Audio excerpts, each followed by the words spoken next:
Hello guys.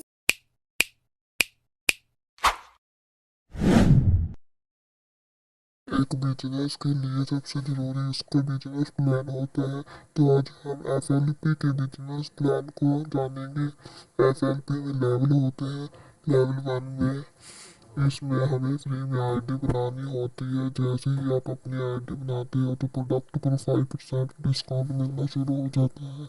And फिर आती है लेवल 2 की बारी। 2 से जब आप अपनी आईडी से लगभग 30 से 35 हज़ार का टर्नओवर कर लेते हैं तो 30 लेवल पार कर लेते हैं। इस लेवल में प्रोडक्ट पर 30% डिस्काउंट मिलेगा।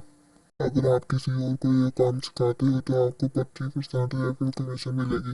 फिर आती है थर्ड लेवल की बारे में।